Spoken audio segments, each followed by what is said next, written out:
Kamu mungkin boleh diceritain hari ini open house mungkin dengan Imlek hari ini tuh seperti apa? Sebenarnya sih kalau open house ya memang mau setiap tahun dulu sebelum Covid memang selalu kalau nggak Natalan open house selalu di Imlek yang open house, karena maksudnya gini, itu salah satu bentuk Mongol mensyukuri hidup.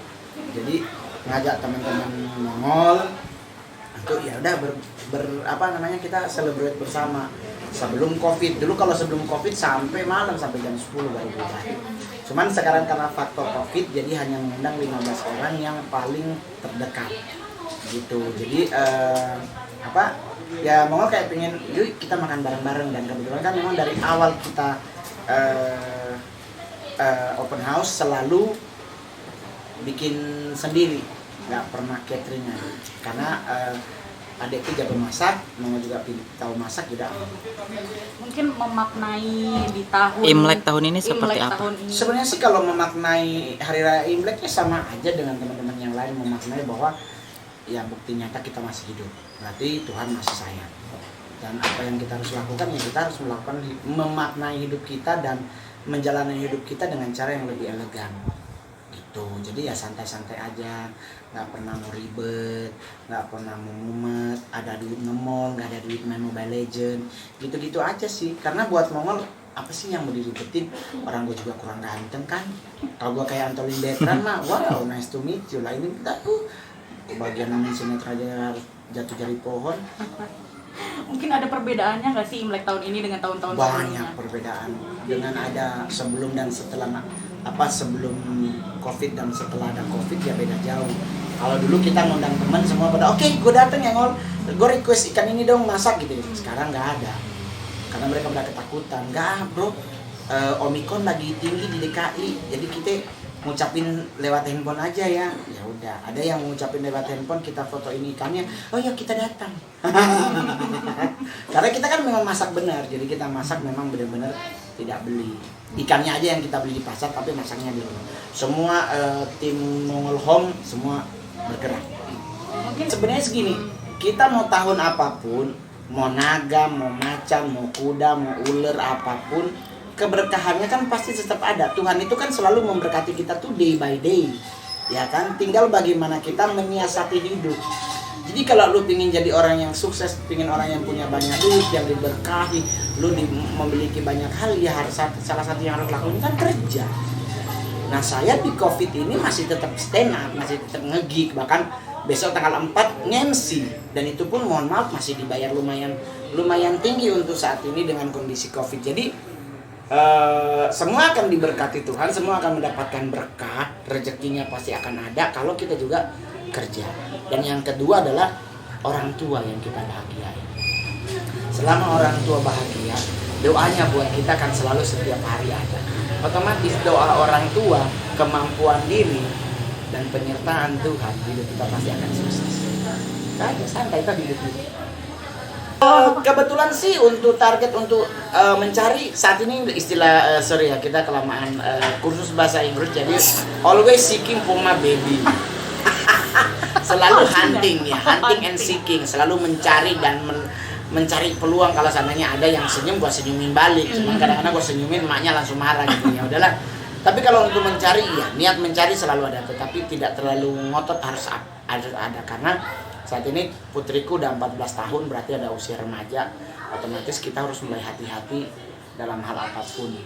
Jadi gue lebih memilih adalah bagaimana kalau anak gue harus bahagia, bagaimana kalau anak gue di usia remajanya dia bisa menikmati hidupnya dengan indah, dan gue juga bisa menikmati dengan indah. Ada pacar nggak ada pacar, life must go on. Tapi dari anak nggak ada, dia nggak mau. Pengen, nggak mau, dia bilang jangan nikah lagi, soalnya aku kemalu nonton TV. Di TV itu jahat banget. Padahal itu kan di TV, realita kan nggak ada. Kalaupun ada dari 100 pasti hanya 1-2 ya kan. Tetapi justru karena tontonan seperti itu membuat anak gua akhirnya berpikir seperti itu, ya sudahlah, mau diapain lagi. Dan gua memang berjanji sama dia setelah dia lulus SMA baru gua mencoba mencari forma baby, the new baby. Mungkin tipe dari Mongol sendiri yang penting dia masih sama-sama manusia, dia bernafas masih menggunakan paru-paru, nggak pakai insang. Karena kalau dia pakai insang berarti Putri Duyung. Enggak lah, kalau syarat dan ketentuan sih undian. Kalau gua nggak ada. Yang penting dia bisa menerima gua dengan status sudah anak satu, sayang sama anak gua, mama gua, udah cukup. Kalau masalah rezeki kita bisa cari bersama. Dari orang tua mungkin pengen cepet-cepet nggak sih punya mantu lagi? Enggak. Mak gua sih enggak ada. Mak gua juga enggak ada yang nuntut, orang mak gua udah meninggal. Siapa yang menuntut? Enggak ada. Gua enggak ada beban hidup karena gua anak yatim piatu. Jadi apapun yang gua lakukan yang penting dia sesuai dengan norma etika dan hukum. Yang paling penting tidak melanggar agama. Udah, itu aja. Jadi gua enggak narkoban, gua enggak ngamuk karena gua etika, moral dan norma gua pegang. Baru agama. Karena etika moral menyangkut hukum. Tapi agama menyangkut apa yang boleh dan tidak, karena halal dan haramnya ada di agama. Jadi sebisa mungkin. Until now gue aman terkendali, gue di rumah main Mobile Legends. Kalau gue lagi itu ngumbek-ngumbek ini gue pindahin, nanti apa gue beli lagi, nanti apa gue begitu aja. Dan gue nggak pernah merasa kesepian karena bioskopnya udah buka. Ya kan, baru kemarin kita nonton Netflix, layangan putus.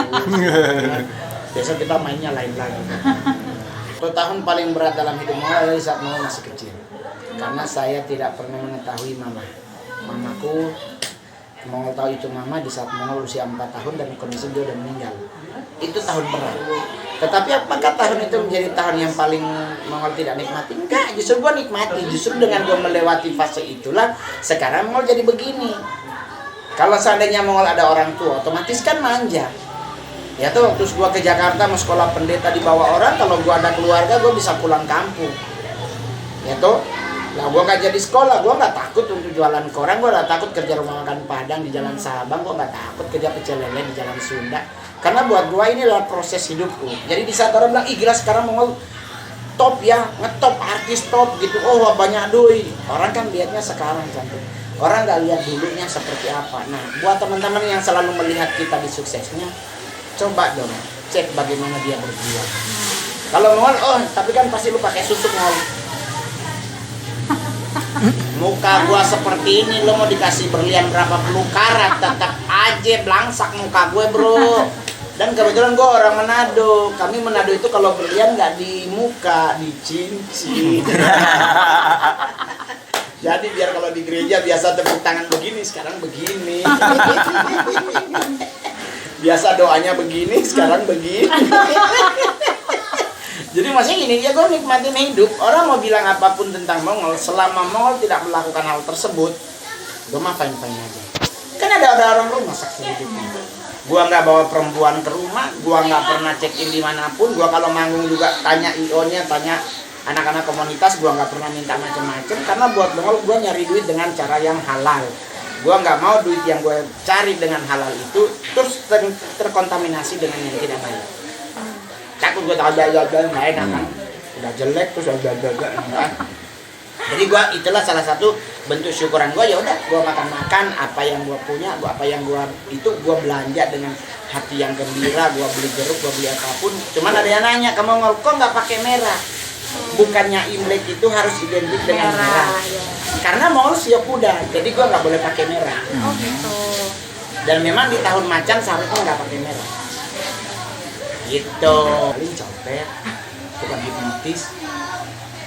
Ya kalaupun main sinetron pasti yang korban jatuh dari pohon, tabrak mobil gitu-gitu kan. Tetapi kan bos besar tuh Tuhan kan yang kita lari dalam kan pasti melihat kesungguhan hati, motivasi hidup. Ya udahlah. Semua terjadi lewat dunia stand up 2011 dan sampai sekarang gue masih tetap stand up komedian. Ya berarti apa yang gue lakukan selama 11 tahun ini tidak membuat Tuhan marah. Gitu loh. Gua selalu meminimalisir hal-hal yang negatif dalam hidup gue. Tanya sama orang rumah, gue jarang marah. Gue takut bengkok, gue takut stroke karena usia udah rentan. Terus kemarin sempat vaksin, gue naik 188 per 120 karena gue takut jarum. Jadi gue mumet banget. Nah terus disuruh main Mobile Legends, lagi sementara main dicolok, letak masuk. Gue nggak berasa dan akhirnya gue bisa vaksin kedua. Rencana lusa hari Kamis Mongol vaksin ketiga yang booster.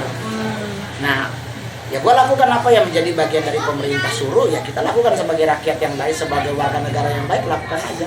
Karena juga pemerintah memikirkan itu untuk kita. Jadi nggak pernah kepikiran gue bisa jadi stand up komedian terbaik, gue bisa makan bersama presiden, gue bisa tampil di depan Panglima TNI, kepala staf, nggak pernah kepikiran. Orang gue foto sama camat aja gue udah seneng, nah ini gue bisa foto sama presiden berapa 4 kali kan. Jadi ya gue nikmatin aja cantik. Jadi buat pemirsa di rumah juga begitu. Hidup ini dijalani bukan dipikirin. Jadi jalanin aja. Kalau capek berhenti. Pencapaian terbesar dari Kamongol sendiri apa sih yang kakak banggain nih dari selama bekerja keras? Sebagai stand up banyak sih sebenarnya. Cuman kalau yang paling enak tuh di saat masuk istana negara. Maka kepikiran cantik, ya Allah, kita masuk museum aja mikir, ya kan, nanti kirain kita masuk nyelom patung nih, ya kan. Jadi pas diundang makan siang di istana itu momen yang paling gua banggain, dan gua bisa foto bersama dengan presiden. Keluarga gua di kampung nggak bisa nyangka bahwa gua bisa masuk istana negara. Sebagai orang yang dari kampung, bukan kota besar nih gua. Manado itu provinsi, ibu kotanya toh, ibu kota Sulawesi Selatan Manado. Gua di Sangir, bukan di Sangir kabupatennya, gua masih di kecamatannya lagi, yang nggak ada TV, nggak ada listrik. Dulu ada TV pakai aki. Nah dengan kondisi sekarang gue bisa jadi begini, wow, amazing banget. Dari situ gue selalu bilang Tuhan itu baik banget. Gak bisa kita cerna, gak bisa kita pikirkan, gak bisa kita hitung, tetapi itu yang Tuhan sediakan. Itu yang gue pegang. Gitu. Berarti mungkin dari situ tercipta kakak kayak hidup itu mesti dijalani aja, iya, santai aja gue santai banget. Jadi gue juga berharap teman-teman di rumah juga santai, nggak usah ribet, nggak usah ketakutan. Tapi kan nggak boleh nasi putih Bang Mul, harus nasi merah. Ya kalau bicara warna nasi mah enak nasi kuning kali. Karena kalau udah ada ayamnya, perkedelnya, oreknya, lengkap. Ada orang mati gara-gara nasi, ribet amat. Ada lagi kita tuh jadi ribet karena mikir. Ada yang bilang katanya brokoli nggak boleh dimakan sama wortel. Nah hari ini kita makan brokoli, besok kita makan wortel. Nggak mungkin kan brokoli teriak di dalam, jangan kesini, kita musuhan, nggak mungkin lah. Jadi kita jadi ribet karena kitanya. Jadi bagaimana caranya? Yaudah nggak usah ribet. Jangan dipikirin ada duit jalan, nggak ada duit di rumah. Kalau jomblo, ya udah malam minggu doa. Kalau memang Tuhan izinkan hujan, ya udah bersyukur, berarti semua nggak jalan. Gitu. Dari aku mungkin terakhir di Imlek sekarang ini harapannya, dan di tahun 2022 ini kakak pengennya mungkin dari karir Tour. Dan lain-lain. Saya di 2022 pingin tour, Uncensored Tour by Mongol Stress. Sudah berjalan perdana di Lampung. Bengkulu. Jadi kemarin kita di Bengkulu, yang melaksanakan adalah komunitas stand up Indo Bengkulu. Acaranya luar biasa sukses, bahkan sampai 600 orang penontonnya. VIP yang cuman target kursi cuman 130 140, yang ada VIP-nya jadi 192. Jadi Mongol akan melaksanakan tour selama 2022 ini. Karena salah satu stand up comedian senior kalau nggak salah tinggal 2 orang yang belum punya tour. Panji udah, Radit udah, Ernest udah, Kemal udah, Boris udah, ya kan? Gue belum. Jadi baru kemarin. Nah besok tanggal 15 Februari di Palu. Gitu. Jadi 2022 gua mau bikin tour. Mungkin ada rencana mau Dunia politik. Film belum boleh syuting. Belum. Tapi Mongol ada 2 film yang belum tayang. Okay. Ada Pesugihan Jurik Salawe sama Free Wifi. Ada 2 yang belum tayang. Itu yang akan keluar di tahun ini apa? Iya, belum tahu kan rebutan tayang. Jadi ya udahlah, mungkin 2022 atau 2023 kita belum tahu. Tetapi kalau stand up tour jalan. Album ya mungkin mencoba menyanyi lah, sekarang lagi belajar di bawah pohon. Politik mungkin. Politik, saya sudah menjadi seorang anggota partai politik. Jadi partai politik kedua yang saya saat ini, karena kemarin partai politiknya beda, sekarang gue gabung di satu partai politik yang baru. Ya gue pengen belajar dulu. Tapi apakah gue punya cita-cita menjadi anggota legislatif atau kepala daerah? Belum, karena masih 2024, berarti masih ada 2 tahun untuk berpikir. Itu. Thank you cantik. Ada lagi teman-teman? Nggak ada? Kalau nggak ada ya kita langsung makan lagi. Semoga 2022 di tahun macan semua keren, terbaik yang terjadi. Saya Mongol Stress, dadah. Cacing.